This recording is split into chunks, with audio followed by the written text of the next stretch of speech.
Hi, my name is Sarah, and in this episode, we're going to talk about autoimmune disease. What is it? What can we do about it? Okay, if we're going to talk about what is autoimmune disease, we need to know what it is. And you can see here that autoimmune disease actually is when our immune system start attacking ourselves, meaning that it's attacking our own normal cells. Now, let's talk about how normally the immune system works. Usually, the immune system can tell if a cell is ourselves or is an enemy. And how it tells us apart is really through a code that is located on the cell membrane, which is what they call MHC. And this thing gives the immune system an idea. And once they scanned it, it goes, okay, this is ourselves, so let's not attack it. But if it's not, then we'll do so. So you can see when the immune system scans the cell membrane, it will determine if it is a self, our own cells. If it is, the immune is at peace, it doesn't attack it. But if they scanned it and they found out it's an enemy, then the immune system then launch an attack. So there's different types of autoimmune disease. Type 1 diabetes is counted as one. Lupus, multiple sclerosis, Hashimoto thyroidism. Graves' disease also is a type of thyroid problem. Right now, the high rising amount of autoimmune disease happens in the rheumatoid arthritis, RA.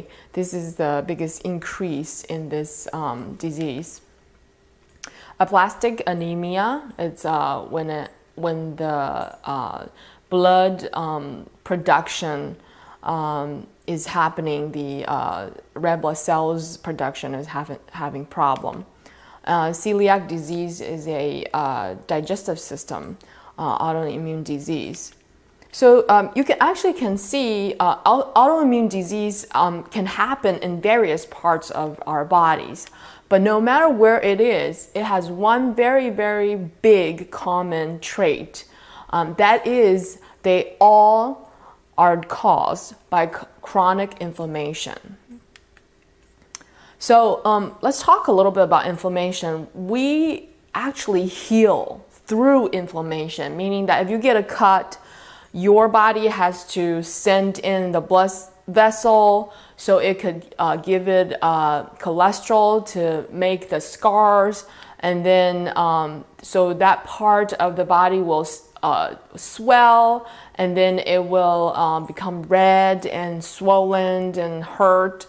That is the process of inflammation. So really it's a normal healing process. And after it's inflamed, it's going to go into anti-inflammation, then your healing completes.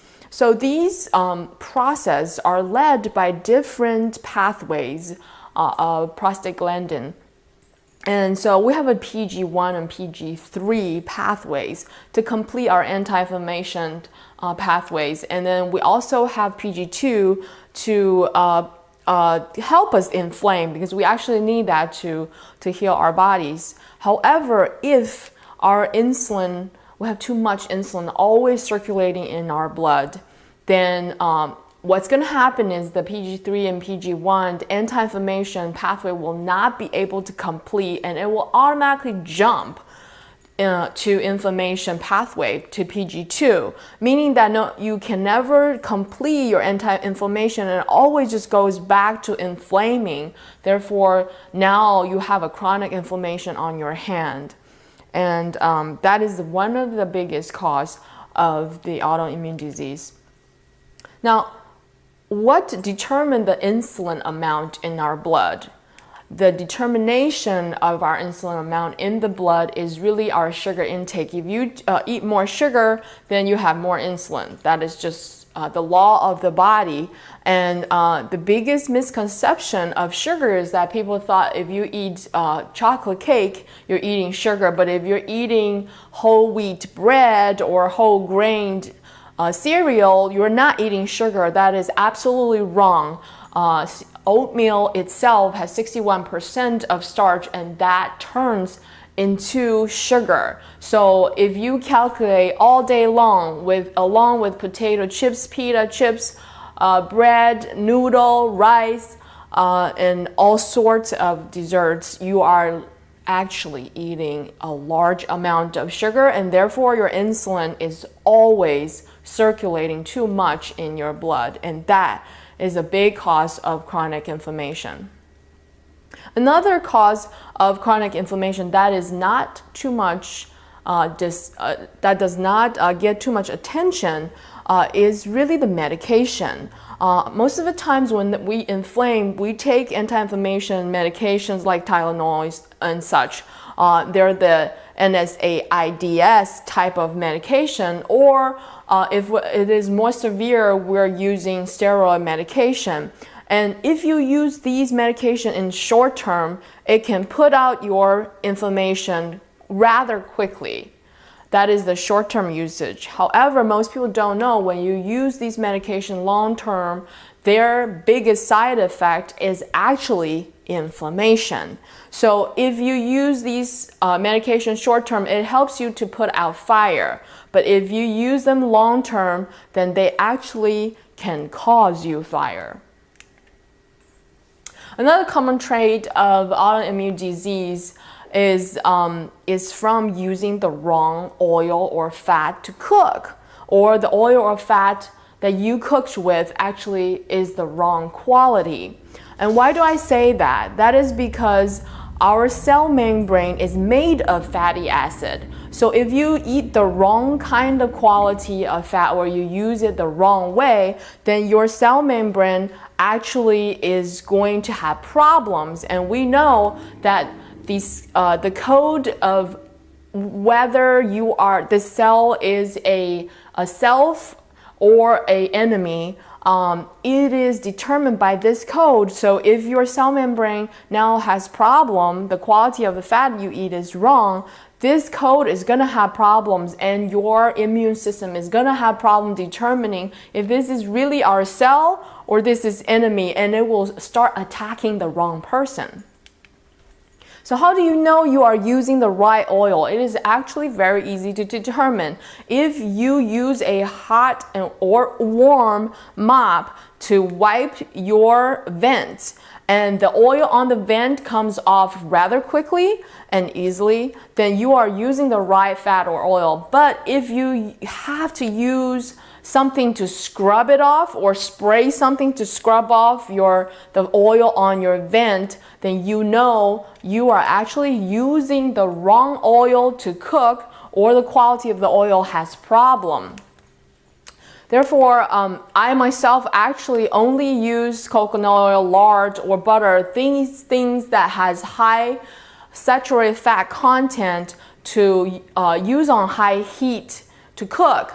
The reason for that is because these fat or oil actually withstand high heat. They are not afraid of light. They are not afraid of oxygen. So they're very stable, and they're suitable for high heat cooking. When I use olive oil or sesame oil, this type of monounsaturated fat that has a high content of these fatty acid, they're actually afraid of heat, afraid of oxygen, and they're afraid of the light. That is why when you buy a olive oil that is a high quality, it is always in a container that is a dark bottle, because they're afraid of light. So these type of oil, actually, if they are extracted in the right way, for instance, if they are extracted with cold press, and a lot of times you can see olive oils tells you that it's cold press, virgin olive oil, meaning that it's the first press. They usually can still be preserved and stored if it is used right, meaning that if you don't expose it to high heat or let it sit in the sunlight for a long period of time, it actually is alright. So when I cooked with this kind of oil, I always use low heat, or I only use it on salad. I don't expose it to too much heat. If I use it to bake or cook, I make sure it has enough juice, because the water content will ensure the oil does not rise above boiling point, and therefore it preserves its quality. However, the last type of oil, which is a polyunsaturated fat that everybody loves, that is adored because of their health benefit, actually these kind of oil I only eat from seed. And the reason for that is because when they're extracted, because they are so volatile, they're so afraid of light, they're so afraid of heat and oxygen. The minute they are out of their seed, no matter how are they extracted, no matter how they're preserved, they're usually gone bad already. And the reason why you don't smell the rancid oil smell is because once they're out, they're already bad, so they have to chemically remove the odor or chemically remove the color of the oil that is bad. So when you're buying canola oil on the shelf, the minute you buy it, it is already rancid. And those oil could cause your cell membrane a lot of trouble. And this is why I only use my oil and fat this way. This is the correct way of using them. This is the correct way of cooking with them. Now, when you have autoimmune disease, what can you do really?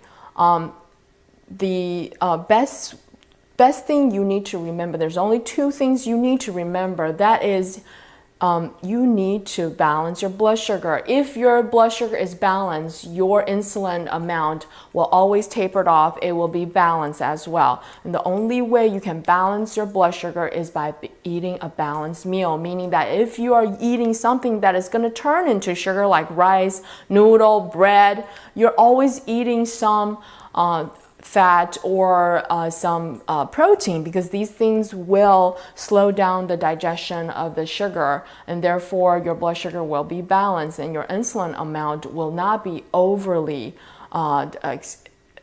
too much in your blood, and so you won't have a chronic inflammation problem.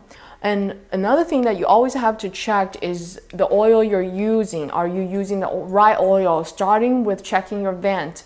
If they are wrong, then make sure you change them so you are using the right quality of oil, and you are also using them in the right way to cook. Hopefully, because of today's episode, you learned that food can effectively treat autoimmune disease, and that you have hope to end this disease. I wish you all the best of luck on your recovery. Bye-bye.